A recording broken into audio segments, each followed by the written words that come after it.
a la solution à tout. On a parlé d'arbres de Noël, on a parlé de magasinage de Black Friday. Parlons maintenant de tendance alcool qui, on dit qu'il y a vraiment des changements. D'ailleurs, la SAQ le vit, si vous entendez depuis 1 an ou 2, les explications de la SAQ au fait qu'ils ne livrent pas tous les montants attendus du ministre des Finances. On dit que les gens boivent moins. Jérémy Guillaume, directeur principal aux affaires corporatives pour Labatt, est avec nous. Bonjour. Bonjour Mario. Parce que, vous avez fait des annonces récemment, vous parlez stratégie, on peut plus traiter le consommateur comme il y a 10 ans, là. Ben, en affaires, comme dans tous les secteurs d'affaires, on peut pas faire de la business aujourd'hui comme on en faisait il y a 50 ans, puis on n'en fait certainement pas aujourd'hui comme on en fera dans 50 ans. Et là, il faut s'adapter aux nouvelles tendances de marché. Dans ces nouvelles tendances-là, on remarque les buveurs de bière traditionnels sont encore présents dans le marché, mais on remarque aussi qu'il y a des nouveaux segments qui s'ajoutent. Par exemple, le consommateur qui est très actif, qui a à cœur son bien-être, bien, lui va chercher peut-être un produit qui est plus bas en calories ou encore des bières sans alcool.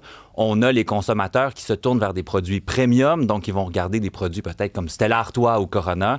Puis on a des consommateurs qui vont vouloir des produits à base de malt, mais qui peut-être pas une bière, donc eux vont se tourner vers des produits comme des prêts à boire. Là. Des coolers, des mélanges. Exactement, le Sevens, Mike's, là, des mélanges qui sont déjà faits, qui sont prêts à consommer. Est-ce que c'est les plus vieux qui s'intéressent à la bière avec alcool ou ça n'a pas rapport? Ça n'a pas rapport. Moi, je veux dire, je suis un bon fan de la Labatt 50, ça ne changera pas, puis je pense pas que je fais... Mais t'es vieux ou t'es jeune? Ben là, ça, c'est à vous. Moi, j'ai bu de la 50 toute ma jeunesse. Non, c'est de la Pabst. De la Pabst. La Pabst New Ribbon. Mais ça, c'est Slimun. Je vais le laisser à Slimun, mais moi, je vais rester chez Labatt 50. Mais, tu sais, ce secteur-là est particulièrement intéressant parce qu'il n'y a jamais eu autant d'offres dans le marché aujourd'hui. Et je pense que c'est ça qui fait le succès ou non d'une entreprise. Parce qu'il faut que tu t'adaptes, il faut que tu donnes à tes consommateurs ce qu'ils vont chercher. Puis quand on regarde la bière sans alcool, je vous ai amené notre nouveau produit ce matin, la Michelob Ultra Zéro. Donc ça, c'est des consommateurs certainement qui vont chercher soit à alterner un produit régulier avec un produit sans alcool, par exemple, dans la période des fêtes pour rester tout en modération. Bon, parce qu'il y a 2 raisons de prendre du sans-alcool. T'as des gens qui ne prennent que ça parce qu'ils veulent pas d'alcool. Absolument. Mais t'as aussi ceux qui commencent à prendre ça, disent, regarde, là, j'ai pris du vin, tout ça, après souper, si je veux conduire, c'est fini l'alcool. Donc, on va prendre une zéro, on va avoir la même expérience. C'est ça. Mais là, elles se sont améliorées parce qu'il y a quelques années, c'était comme de l'eau avec un goût de céréales. Non, mais je veux dire, toutes les compagnies ont travaillé sur les produits sans alcool. Là. Mais la technologie a augmenté. À l'époque, on n'était pas capable de retirer complètement l'alcool du produit. Là, on est capable de faire des produits soit sans alcool, soit désalcoolisés. Donc, parce que là, les sans alcool, c'est plus des 0.5, c'est des 0.0. Il y en a des points. Les deux existent. Donc, et c'est plus difficile de faire une bonne lager sans alcool que de faire un contenu plus goûteux, par exemple, parce qu'on est capable de venir masquer, ça c'est ma maître brasseur qui me disait ça hier, on est capable de venir masquer plus de choses dans les ingrédients avec quelque chose qui a plus de goût qu'une bière qui est plus légère. Donc, il y a toute une innovation en arrière de ce secteur-là, et pour le moment, ça représente seulement 5% des consommateurs qui sont en âge de boire de l'alcool, qui consomment ce produit-là. Donc, il y a encore beaucoup de place à la croissance. Dans les 10 dernières années, le volume a augmenté de 600%. Par rapport à l'année dernière, c'est un 14-15%. On n'a pas encore fini l'année.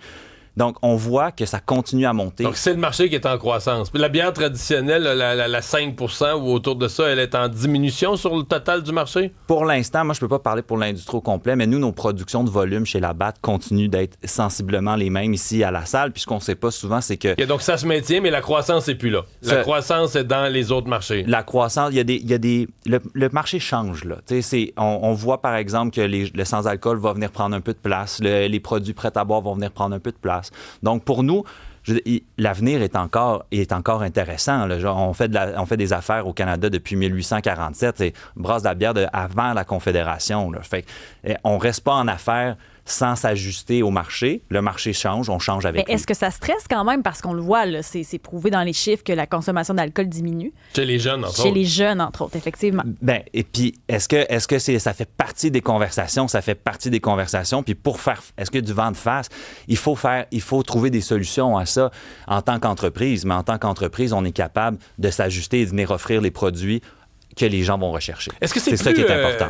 Je me mets dans la peau, je suis Labatt. Là. À une certaine époque, je sais pas combien, j'ai j'ai 8... Mettons, je fais des livraisons. Je me promène, je pars avec un camion qui s'en va vers l'est du Québec. J'ai 8 produits. Là, la 50, la bleue. Là, t'en as plus que 8, là, parce qu'on brasse 50 marques à Montréal. C'est ça que j'allais dire. Là, en 2025, moi, je remonte de ton 50 ans passé, t'avais une petite gamme de produits. Là, maintenant, t'as des prêts à boire. Donc là, des inventaires. Puis dans chaque dépanneur, à une place, c'est plus un tel qui se vend. Là. Donc, vous gérez des inventaires beaucoup plus compliqués de produits. Et c'est des inventaires qui sont énormes. Là. Il y a une 50aine de marques qui sont brassées juste ici à Montréal. Et on livre dans 9000 points de service à travers le Québec.